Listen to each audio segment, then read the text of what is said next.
Ladies and gentlemen, welcome to the latest Hate Week episode of Birds vs. Boys. We are heading into Week 15.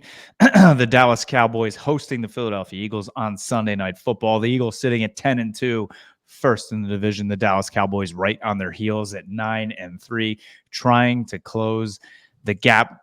Yesterday, we were on Flipping the Birds. Today, our full episode. My daughter decided to poop on the rug this morning. Aidan, how is your day going? Well, it's going a lot better than Sunday because my football team also pooped on the rug. I'm starting to feel a lot better than I was a few days ago. Yeah. We have a little bit of breaking news here that just came on that you don't know about. Dallas Cowboys news. News from the Cowboys on head coach Mike McCarthy. Dallas Cowboys head coach Mike McCarthy experienced abdominal pain this morning that warranted further evaluation and resulted in the diagnosis of acute appendicitis. He is currently slated for surgery this afternoon and is expected to be released later today and anticipates coaching Sunday night. The three Cowboys coordinators will run practice today and until McCarthy returns. This would be perfect radio because if they win and he's not on the sideline, it's the perfect controversy. What we need is Hugh Freeze at Liberty, where they just take his hospital bed and put it in a box and then just show it as much as they showed Taylor Swift up there. Every time something goes wrong or right for the Cowboys, I want the box shot. Terrible wording. I want the sweet shot of Mike McCarthy up there. I kind of almost like we've seen the bed in the box, as you would say. Maybe put it on the sideline. Like, can you imagine a hospital bed literally right on the sideline and then like Big Dom standing next to him? Yeah, and he would protect. Like if somebody like suplex somebody like right in front of Mike McCarthy, probably somebody from the personnel department of the Cowboys would step in and be like, "Hey guys, break it up." And if that guy got punched in the face, he would obviously be in the wrong, according to the morons on the internet. That's I've had chest pain for 6 weeks. That's probably not a good thing. So maybe I should go get checked out. Maybe you have a chest appendicitis. Yep. I think that's how that works, right? A broken heart, or who knows? Oh no, I'm just kidding. I might on Sunday night. We'll see. That is true. That is true. Me too. But this is why we're here, right? We had a great time on Flipping the Birds yesterday discussing this game. This is why we started this show 3 years ago. And we started this show when both teams were in the doghouse. And now we have two legitimate MVP candidates, two legitimate Super Bowl contenders, and two teams fighting it out for the NFC East atop. And this is what we've been waiting for, Aidan. I mean, last year we kind of had similar things, right? The Eagles were kind of bludgeoning the NFL. Cowboys didn't really have a chance at the division later on. They played around Christmas, great time. But now this is legitimate, like everything's on the line right now. This is exciting. This is the peak of the show. Like you mentioned, when we started this show, Dak broke his leg. The Eagles were in their dark days, their worst season in quite some time, finished with about like 4 wins. And now here we are. You mentioned it last year. The games were big, but Dak didn't play the first one. Jalen didn't play the second one. They were two good teams, but we didn't get to see them full-fledged. They played earlier this year, but it was the mid-season. This is for the division. It's possibly for the 1 seed. It's possibly for the MVP. It's possibly for a chance at the Super Bowl, which is the whole goal. So to be in this moment is as good as it gets for us as fans and as podcast hosts, whose idea was to have these rivals face off on the field and then here at the show. And I think even on top of all that, you have the Cowboys coming off squeaking out a win against the Seahawks. The Eagles coming off their most embarrassing loss in years ever. A team that embarrassed both of us this year. So that just adds, how are the Eagles going to respond to this? The Cowboys are on a 13-game winning streak at home. Can the Eagles snap that? There's just so much intrigue in this game. Like we said before, Dak moved up to 2, right? It's Ertz and Dak 1-2 or 1-1A. Purdy fits in there a little bit somewhere for MVP.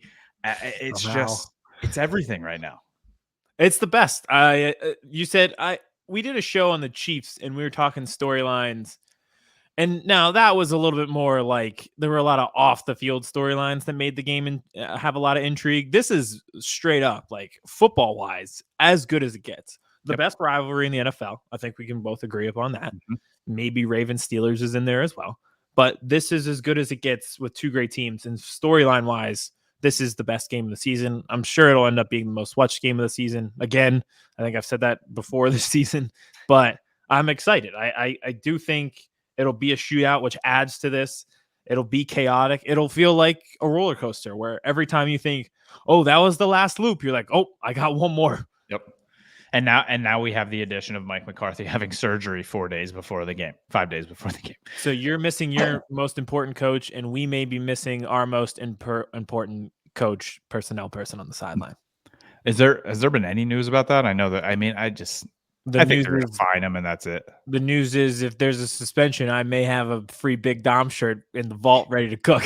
Yeah, I already saw Big Dom sweatshirts out there, and I think they're all going to the Eagles Autism Awareness. And of course. They do such a great job. They've been killing it with the Autism Awareness Foundation. Did you see, well, we can get into the game, but did you see that at 7:30 this morning at the Novacare Complex, there were fans outside with a giant sign that said, "Run the ball" for the Eagles? It seems like it's happening again. A couple of years ago, I remember I was at the Chiefs game at the Link, and literally the fans bullied Sirianni and the Eagles into starting to run the ball, and they began to run the ball, and it kind of turned their season around, and they led the league in rushing. And it kind of seems like they're trying to do that again with a better running back even. Yeah. And just a better team in general. And I know, so they had the sign, and then a lot of the analysts kind of jumped on it. And it's like, well, it's not that they're running the ball. It's not they're not running the ball effectively. And I was just like, well, that's a lot harder to put on a sign. Yeah. That doesn't read as well. You need one of those like airplane banners. You can have a sign that says run the ball. Like, please run the ball effectively and get DeAndre Swift involved more than Kenny Gainwell is probably like fit for more of one of those airplane banners. And by the time you read all that, the plane, you just say, what? No. Run the ball works. I think everybody understands what it means. Yeah, it's all encompassing. It's run the ball, effectively, it's run the ball with your best running back. It's your offensive line should maybe create a hole or so. If we want to get into the game, I think that's like the perfect place to start. It's run the ball against a defense that has trouble against stopping the run. There you go. I mean, if the Eagles want to punch it down the Dallas Cowboys' throat and then take shots at guys like DaRon Bland, like that's the formula, right? Don't try and come out here and throw the ball 47 times, because the Dallas Cowboys pass rush eats at home, right? They get after people at home. Try and establish the run, go after the middle of that run defense. Mozzie Smith hasn't turned out so far to be, the talent. I mean, again, the Cowboys have found first-round picks that have all worked out besides a guy named Taco, and they may have taken a year or two. Again, he wasn't the 9th overall pick. He was like 27th, so we're going to give him some time. But what I'm saying is the middle of that defense, besides like Osa and Hankins has been playing well, but if you can get to that next level, right, you have a chance to run the ball, especially with a power back like Swift, who can also hit you with speed. He kind of, I don't know, just give him the ball. So you made a phenomenal point of the running game setting up everything else that you can do in the Eagles offense, taking shots, getting aggressive corners to bite. And I think the problem for the Eagles is they've become this one-dimensional backyard football team with no emphasis on running the ball. And it just has turned into letting Jalen hold the ball as long as possible, rolling out until someone breaks off the route and gets themselves open. And by someone, I mean 2 people. That's it. It's A.J. Brown and Devontae Smith. There were no tight end receptions last week. It was good to see that Quez Watkins was alive. Kind of forgot about him, to be totally honest. But to me, they are not table setting the way that they should with the run game. So it's not just running the ball effectively. They aren't at all. It's predictable. The guessing game is gone for defenses.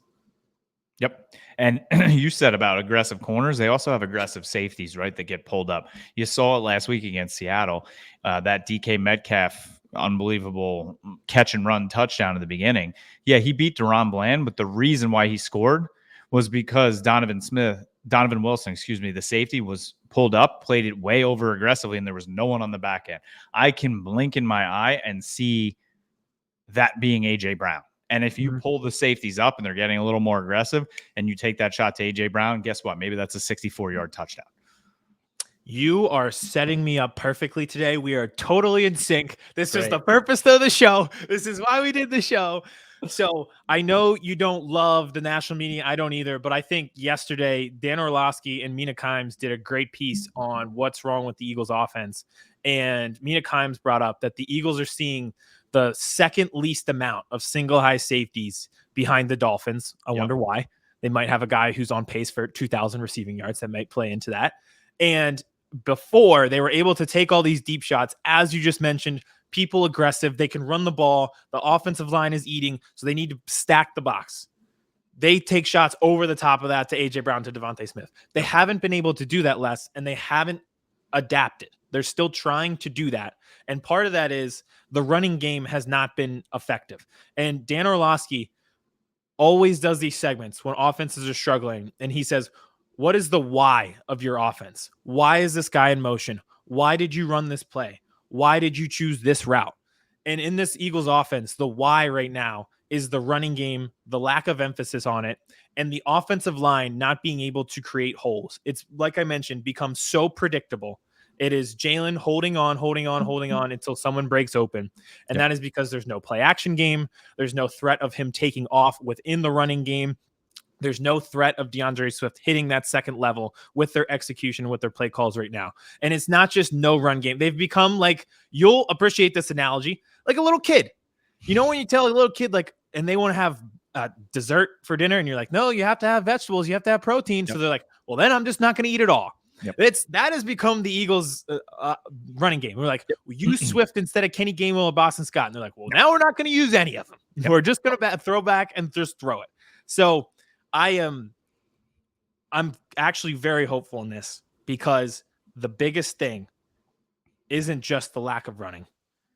It's the lack of execution in an offensive line that has been good for so long, not doing their job, getting ripped. It's a pride thing. They're not dominating at the line of scrimmage. And I think if you tell those five guys again and again and again in every headline that they're not dominating, they're not doing their job, I think, knowing the character of those five guys, you come out and see five monsters possessed on Sunday Night Football. And I think you could argue that offensive linemen, for the most part, I would think most of this Eagles offensive line, because we see what they do on the tush push, they enjoy run blocking, right? It's more fun. Like, you're actually taking it to the defensive line instead of just trying to protect. You're bringing the fire to the defensive linemen, which they are good at. So, yeah, I mean, if you get those guys on a man possessed, you run the ball and they're marching down the field, that just gets them more and more buzz. Because if you have no threat of the run game Sunday night, right, there's going to be times where Jalen's going to wait, and Devontae's going to get open, right? AJ Brown's going to get open.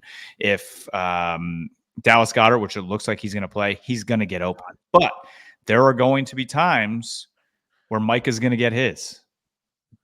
DeMarcus Lawrence is going to, and who knows, maybe it's a sack fumble, and that changes the game, because there was no threat of that run game to kind of give them a little bit of pause.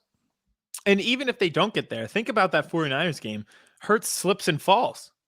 They lost 15 yards. And it's not even like the pass rush got home, but there's no ease in which they're doing things. So you open yourself up to those mistakes. It felt like everything was hard. It was forced on Sunday, and it has been for the majority of the season. But again, I think it goes back to the lack of execution up front. And then you're telling five monsters, hey, you're not playing well. You're not doing your job, and it's the reason our offense is struggling. I have a feeling that on an offensive line that has two Hall of Famers, two more All Pros, they might have a little extra giddy up in their step. And you brought it up. Run behind. Every offensive lineman comes out all the time and is like, yeah, I love run blocking because I get to go downhill. When I'm pass blocking, I have to go backwards. You talk to every offensive lineman, they always say the same thing. And we do the same thing every year. It's like, oh, yeah.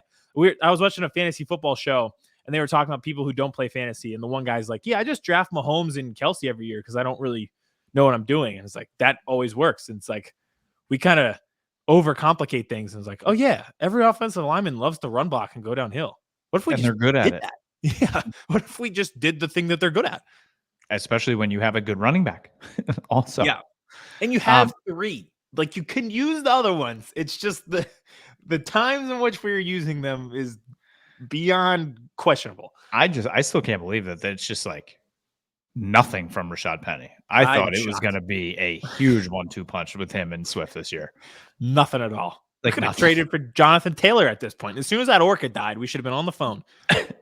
When I saw that pickup, I was like, okay, yeah, he's got injury issues, but like, if he's not injured, wasn't he leading the league in the beginning of the year last year in rushing? Yeah. Through the first 2 months.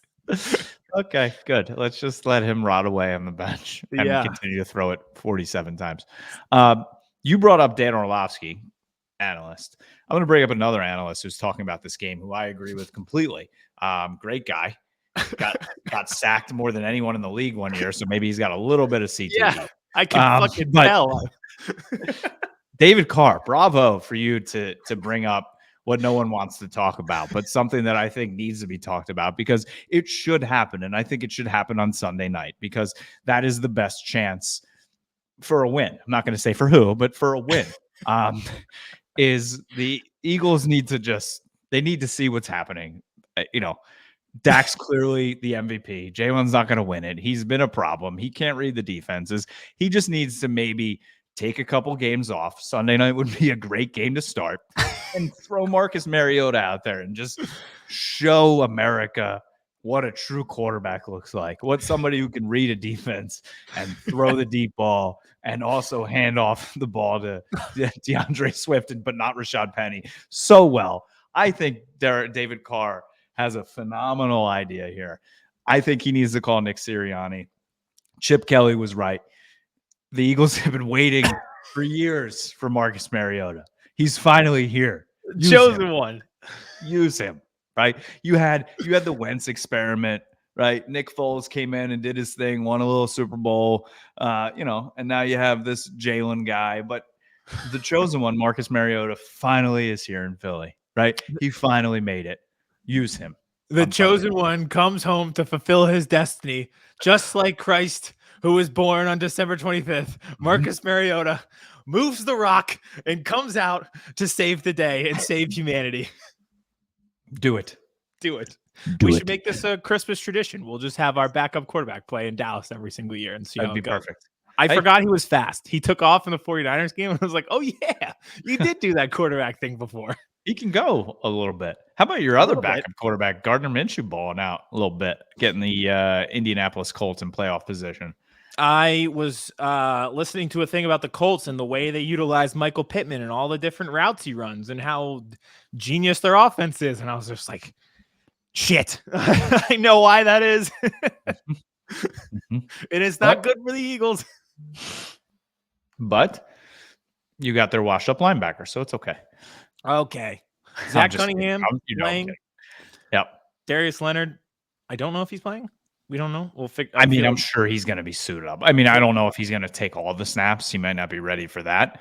But especially it was a Cold War, and all of the headlines were, "It's down to the Eagles and the Cowboys. No matter what, he will be at AT&T Stadium on December 10th. We just don't know which sideline he'll be on." Now, can you imagine if he just doesn't play? Yeah, that'll be the funniest possible. He'll be. We'll have double box shots. Mike McCarthy, Darius Leonard, and a box shot off. I haven't had a double box shot in a long time.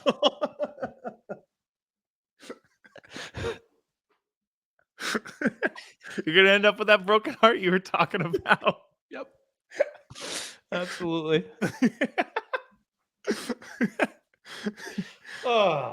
See what happens when we record during the day.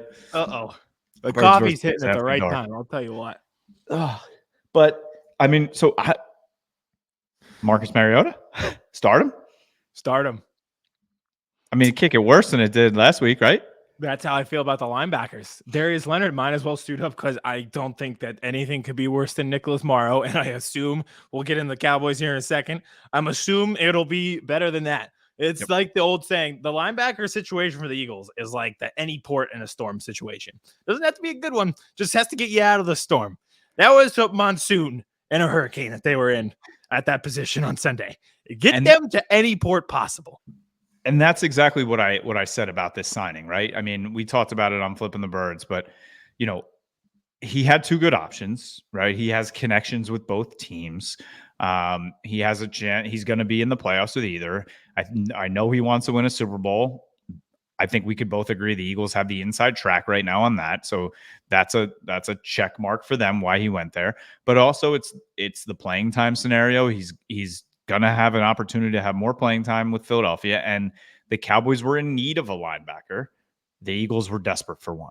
And who knows, maybe they called Sunday night and upped the offer a little bit. We don't know, but I'm not going to fault him for the decision he made. If he wants to play more and have the inside track to the Super Bowl, okay. Yeah. Good for you. Yeah, I touched that when I did my recap show after the game. I said that I was like, you can't look at it win and loss wise. You got to look at it like playing time wise. Like he has the choice between two good teams, and one of them he's going to play more than the other. Yep. So I know the Cowboys won last week. The Eagles lost, embarrassing fashion. But when you come down to it, if your issue is playing time with the Colts, this is the opportunity. And I have a lot of hope in him. I know the whole thing has been he's not the same player. He's not the same player. I listened to Jeff Saturday talk about it. Also, did you remember that he was the coach of the Colts? I completely forgot, but yes. That was they were talking about that on the Pat McAfee show. I was like, well, I was asleep for that part of the simulation. There was like no way that Pierce happened. right now with the Raiders. Yeah, that did not happen in this reality. I don't remember that, but it did happen. Anyway, so he coached Darius Leonard. What he was talking about is that the Colts are very good at linebacker right now. And because of that, what's that? And young. They are younger, they are cheaper, and they are a better option than him. That does not mean that he is ineffective. It means that it's just the business of the NFL. So he is in a position where he loses his job, but that doesn't mean that he is bad at football, right? Yep. So that actually gave me a lot of hope talking about it. So, yes, he got released because of playing time, but at the end of the day, when you have a kid from Temple balling out at linebacker like the Colts do, Zaire Franklin, you just got to go with it. Can't have any other option. It gave me a lot of hope when we talked about this with Flipping the Birds. He talked about him as like a football savant, really good instincts, better instincts than anybody's ever coached. If you watch that game on Sunday, it wasn't like a lack of athleticism, speed, stuff like that. We were just lost. We were totally lost. It'll be good to have somebody who doesn't get lost on the football field. You think Zach Cunningham doesn't get hurt against the Bills? He's still an Eagle right now? Yeah.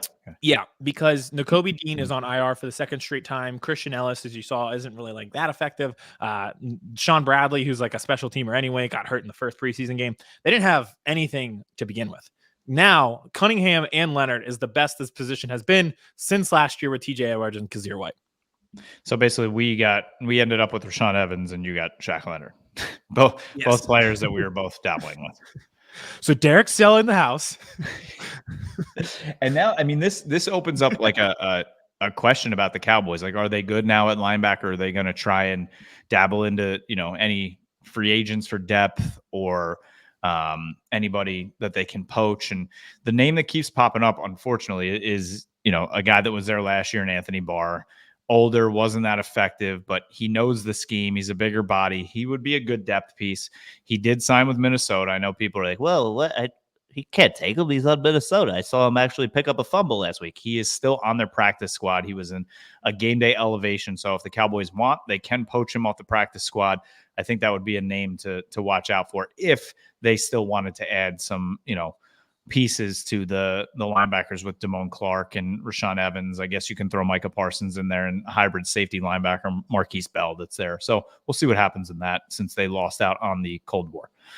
If the Vikings were smart, you only get 3 elevations per year. You might as well go ahead and just permanently elevate him to the squad if he's already making a factor recovering fumbles. So but if not, like you said, give the opportunity to poach. Mm-hmm.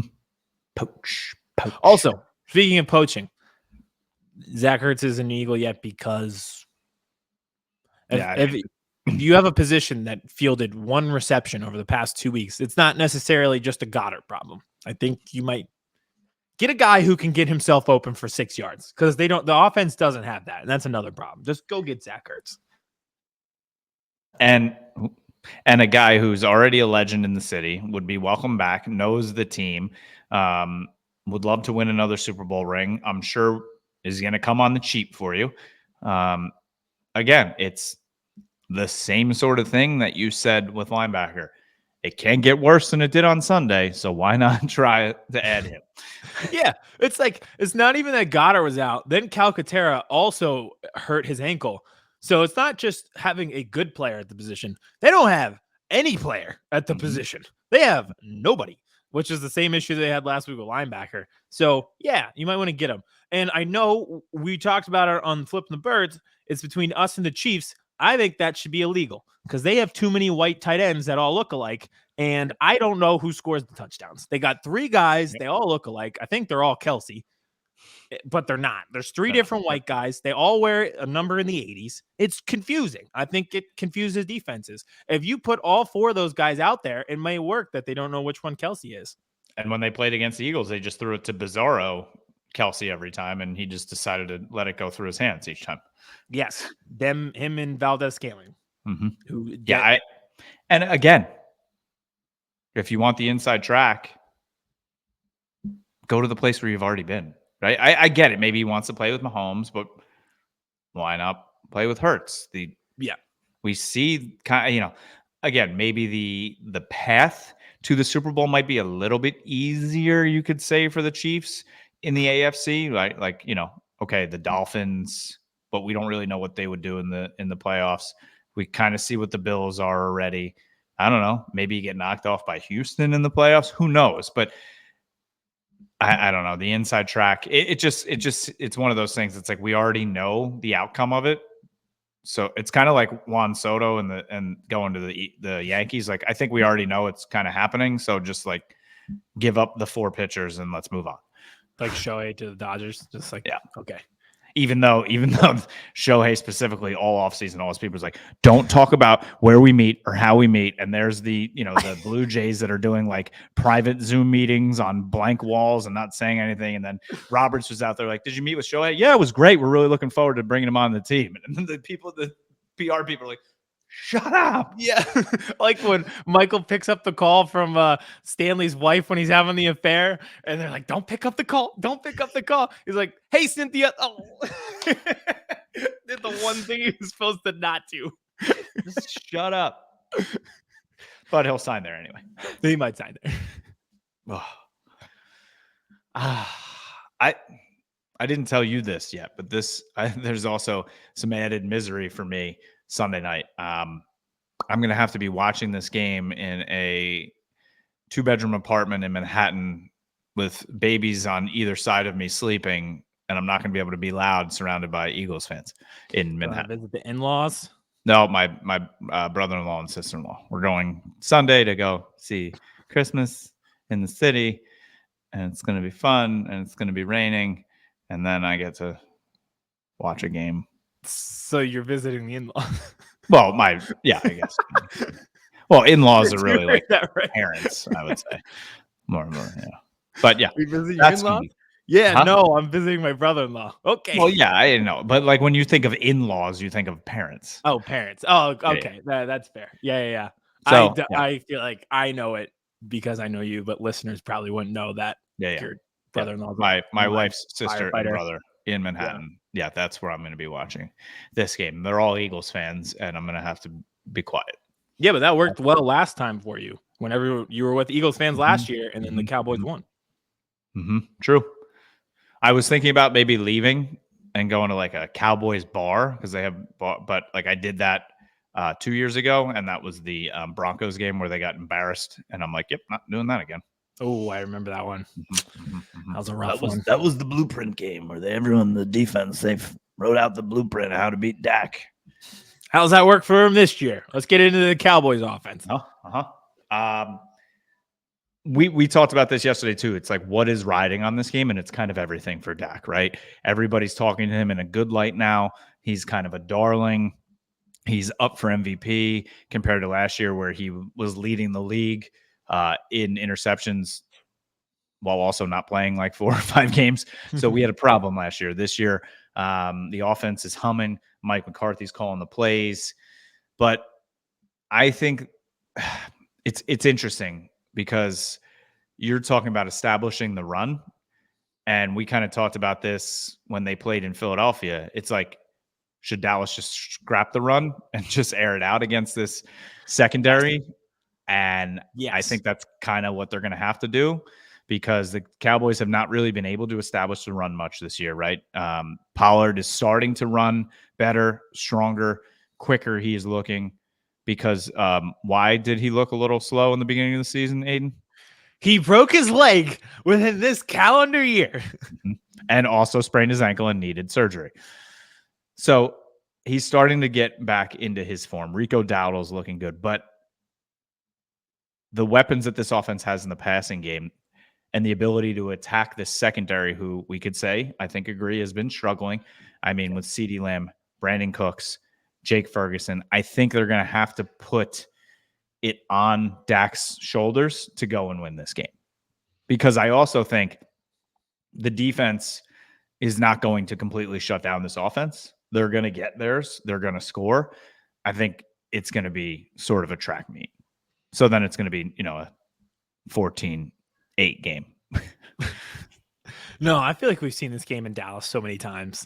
Mm-hmm. And the second half rolls around and it's close and points are being scored. And the Cowboys are just like, all right, let's just turn this into an air raid offense. And it works every time. And then CeeDee Lamb catches a tip ball up in the air in overtime and walks into the end zone. If Eli Ricks has a ball bounce off his arms into CeeDee Lamb's hands for a winning touchdown in overtime, you will never hear from me again. I will be at the bottom of a river. The Schuylkill. Speaking of Sunday Night Football, do you know what Carrie Underwood gets paid for that song? Looked it up this week. No, probably a lot. Paid $1 million a week. A week? $18 million a season. She gets $18 million for the Sunday Night Football song. A year. This just goes to show I have no concept of money. Like, I don't know how money. No, that's not reality. That's just stupid. Because, like, my wife and I were watching Sunday Night Football, and it came on, and she's like, how did she get this gig out of everybody? I'm like, wasn't it like Pink? And then I think Pink used to do it or something. And she's like, what did she get paid? I'm like, I have no idea. And I looked it up. I'm like, oh. $18 million a year. For, like, one day of work. It's not like she's live singing the game every week. She does 3 minutes of work. And she just changes the name of the. She sings the whole thing once, and then she just be like, and the Cowboys and the Eagles are showdown. and then that's it. And then she does it, and then The Chiefs and the Jaguars are showdown. and then it's like, okay, here's $18 million. Thank you. That's pretty good. You could have done that. They'd give you $100 and they would I'll be take better off. $100. That's what I'm saying. I have no how much money does Sunday Night Football make that they can just give the intro song $1 million? That's my thing. I don't understand money at all. I mean, Like, didn't how much do you Amazon have to give up make like for $1 that? billion for the Black Friday game or something? Did they really? How much? And it ended up being Tim Boyle. Yeah. They had that. We were at my sister's engagement party and they had that game on, and I looked up and I watched the Hail Mary pick six, and I was like, all right, so this is going exactly how I thought it would go. And I was like, not going to pay attention to this at all. And put on the college game. And then he put on the college game, and that was a blowout too. Rough. But I don't foresee this game being a blowout in either way. I really don't. With everything on the line, how well these teams know each other. Okay. I really think that it's going to be, I said 37-34. I think we all had similar scores on the show last night, and I think it's going to be in the 30s. Something crazy is going to happen, right? Like, I don't know, maybe a kickoff return, Cowboys fumble it, there's no clear recovery, and the Cowboys just keep the ball, and then they go down and score. Those refs should have done time in Guantanamo Bay. That was insane. Or, there's offensive pass interference on Dallas Goedert going down the field. As he gets his helmet ripped off and a head-to-head shot. Hey. Fuck. That was the worst. Something crazy always happens when these two. Dak Prescott's pinky toe, a tight end not running literally 2.5 more inches into the end zone to catch a touchdown pass. 3rd and 30. Kyle Orton gets picked off by Brandon Boykin. Oh, God, I was at that game. That was brutal. That might be my favorite game, Eagles Cowboys game of all time, to be honest with you. That was a fun game. That was a whole Papa Orton thing. I remember because the Cowboys played Washington the week before, and then it came out like Wednesday, I think, that they're like, yeah, Romo broke his back. And I'm like, wait, what? I remember exactly where I was when I read that. And they were like, yeah, he's done. And I was like, wait, what? But then the rest of the week, they're like, no, he might play. There's still a chance. I felt like it was like up to like inactives where they were trying to hold on to like Romo might play. Knowing the whole time he's not going to play. Yeah. And the Eagles knew he wasn't going to play. Mm-hmm. It really is. There's just so much history between these and way back to even, the Buddy Ryan years, way before you and I played. These teams have always not liked each other. The fan bases hate each other. I think Twitter has brought it up even more. And it's so funny how, and since we have this show and, we have content creators and things that we follow through our mutual account. So I see Eagles people, I see Cowboys people, like how both of our teams players respond on Twitter to people too. Like Slay going at Seth Joyner this week. Wanye Thomas was talking to Jaron Curso. It's amazing what social media has done, not only to the fan base, but to players as well. And I don't think Slay was wrong with what he was saying. Right. Slay did say, he's like, yeah, we didn't tackle well, but don't say we were scared. He was right. And if you look at his stats, he led the secondary in tackles. So I'd be like, listen, man, I did my part of the group presentation. The rest of these guys did not. But you're right. I think it just brings people closer together in terms of like trash talking. Back in the day, like you'd be with your boys and you'd be at work or you'd be at a lunch table and you'd be able to talk trash about your favorite teams. A lot of times you don't have that ability now. So it comes in the form of social media and there's now the interwebbings of it all. And like for the most part, Cowboys fans and Eagles fans before social media, it's like they only got to really interact on game days if you were traveling to the opposing. Now it's like 24/7. You have access to talk smack to any fan base you want. And we've seen my phone has not, I have 9 notifications. Like this is all Niners fans coming at you right now on Instagram, and it just doesn't stop. Choke on a dick and die. Now we're going to have to edit that out because they can say all that to me, and then I'll say something, and Vince is going to have to edit that out so that I can't go on YouTube. All right, you got punked. It's bird season, 42-19. Them birds need some milk. Ha, ha, ha, ha, ha. Y'all shit got pushed in knuckles deep at home. Got to probably edit that out. Apparently, Eagles fans too damn soft to be at the link. Shit you seen there. We're fleeing the stadium. Oh yeah, was that the Eagles fans chanting Purdy, talking tough one on the internet? You tough guy. We'll see you at a Niner game. We'll have your home field advantage. Whooped that ass. Levi East. Shut up, Sheagles. Sheagles. That's a good one. Yeah, it's like cowgirls. Yeah, It's original. Never heard it before. I tell my mom this all the time because I'll send her like posts and then she'll like read the comments and it'll be just like straight up just the nastiest stuff. And I'm like, Mom, the number one rule of the internet is never, ever read the comments because it's just going to ruin whatever you're doing and whatever you're enjoying. As we just read comments live here on the show. Yeah. There you go. They should be excited. They actually got the attention that they wanted. But I think we can agree. Back to these games. It is hate week, but we can shake hands that they are the worst fan base. I hate them. Wait, I got my hand right. Follow us on YouTube. I genuinely despise their fan base and their team. But yeah, I honestly think that 7-minute video that Mina Kimes and Dan Orlovsky did changed my whole focus of like, all right, I'm done with the 49ers. I'm done with this game. I'm solely focused on the Cowboys and getting this offensive line right. That now I just feel like I'm totally refocused. And this would be your chance to do it on Sunday Night Football against your biggest rival. Against, a step down, I would say, a little bit in terms of defensive line of what they faced last week, but still one of the top 3 to 5 in the league. Yeah. Also, I feel like the Cowboys offensive line has been playing close to 2016 levels. You're back. You can say it again. Yep. There.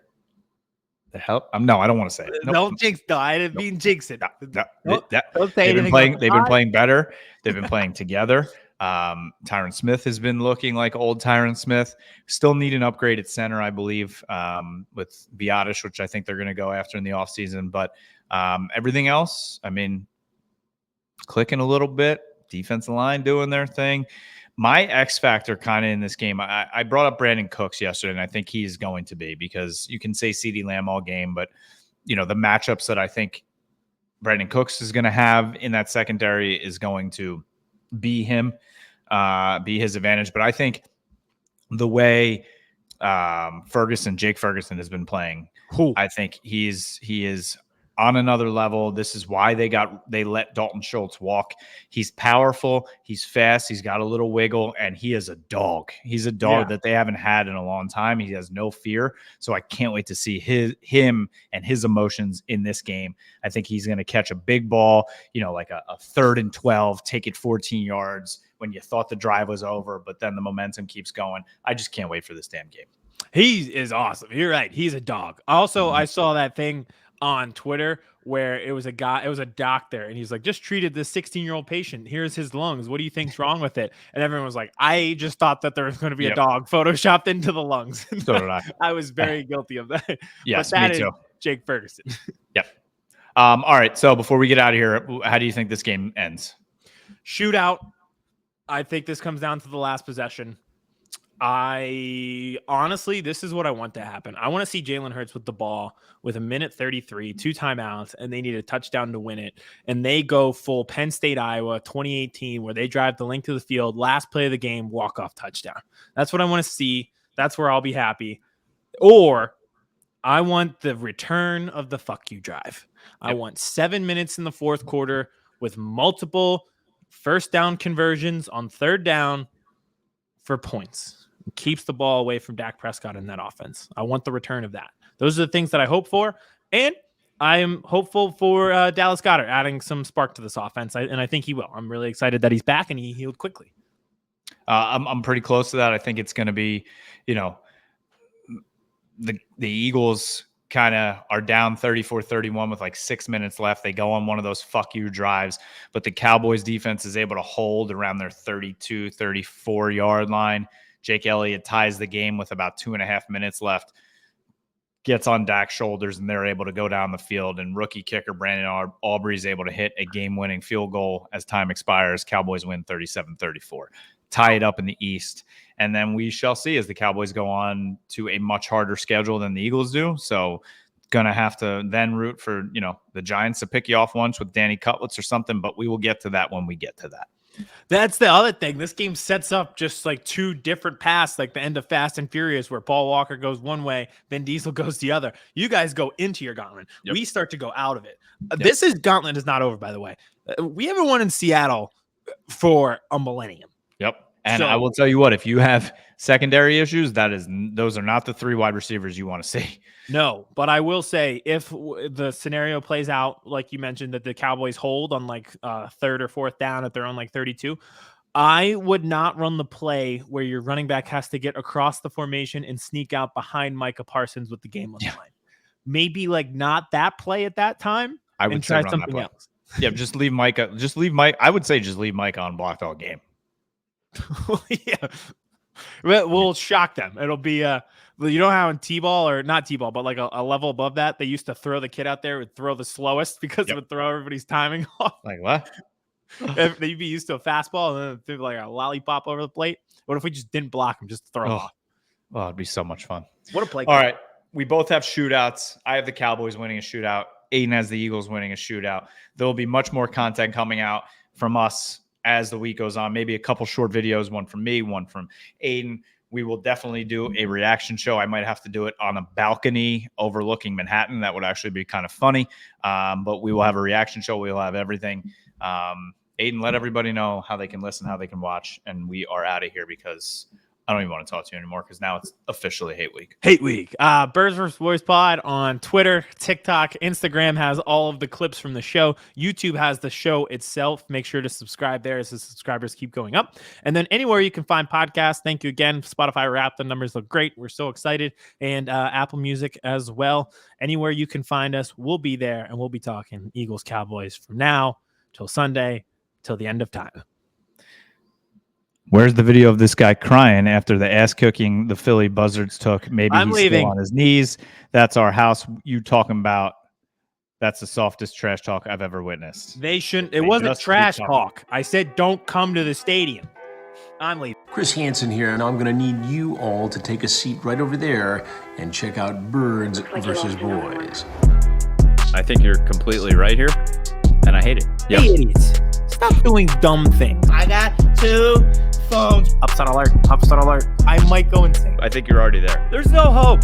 Hope is Dude, gone. If this was an AFC North podcast, we'd be done in 15 minutes. Bob Hope. I'm gonna drink bleach. That is. the team you promised me you were gonna be this year! This is the Consciously Hopeful podcast. I'll be watching.